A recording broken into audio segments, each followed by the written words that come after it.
Hey there, I'm Jay Davis, and today I want to share a story that turned into one of the most unforgettable experiences of my life. An unexpected flight that I never thought would end the way it did. You see, moments like this might sound theatrical, but they're real, and sometimes they hit harder than any script.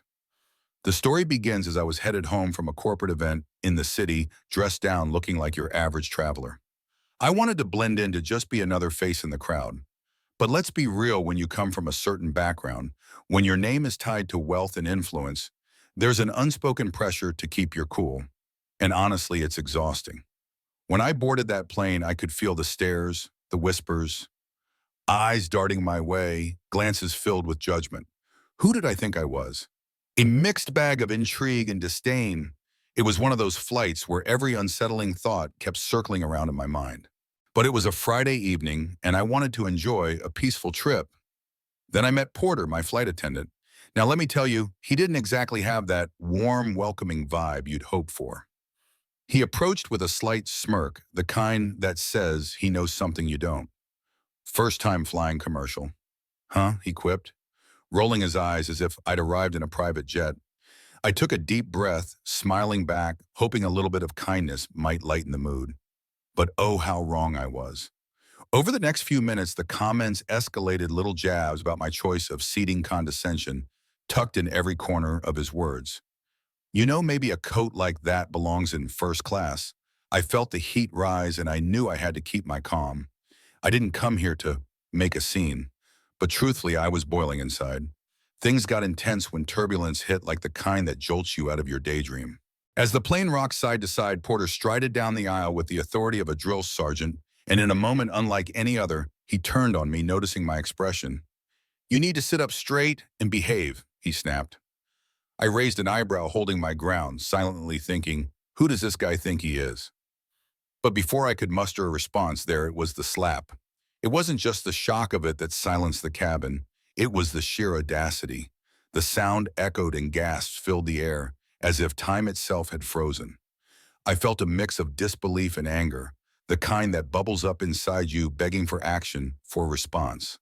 A gentleman named Hector, who was seated a few rows back, stood up in disbelief.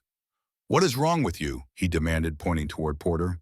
And there I was, fueled by a new fierce determination. I refused to back down.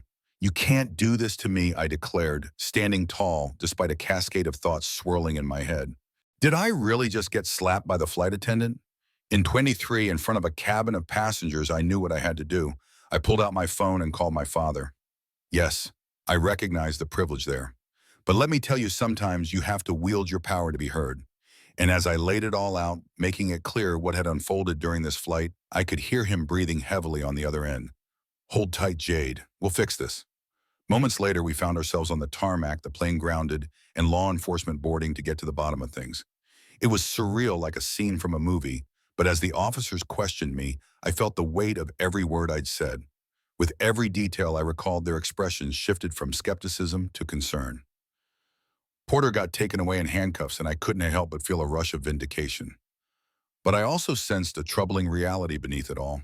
As I stepped off that plane with a slew of media cameras ready to capture every moment, I realized my story had reached a much larger audience, one that was eager to dissect the themes of class, race, and injustice. In the following days, my experience ricocheted across social media and news platforms, igniting conversations about the broader implications of what had happened.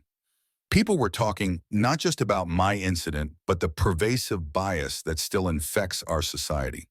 And I thought, here's my chance to advocate for change. When the airline reached out to me, offering apologies and even hush money, I stood my ground. No, I told them, this isn't just about me or a check. This is about ensuring this sort of thing never happens again. I dug in my heels, insisting that they needed to implement systemic changes. Real changes if they truly wanted to mend their image. Looking back, I felt a mix of emotions, anger, relief, and despite it all, an odd sense of gratitude for being able to speak out. I realized that confronting injustice wasn't just a moment, it was a movement. Each voice matters, and every time someone stands up against wrongdoing, it's a step toward change. And so here I am, invited to share not just my story, but to create space for dialogue. I want to hear from all of you. How do you feel about situations like mine? What do you think about class and racial bias? Have you ever felt underestimated or misjudged? Your stories are just as important and they need to be shared. So let's keep this conversation alive. Comment below, share your thoughts, and let's talk about this injustice together. It's time we shine a light on the issues that matter. Thanks for tuning into my journey, and let's change the narrative one story at a time.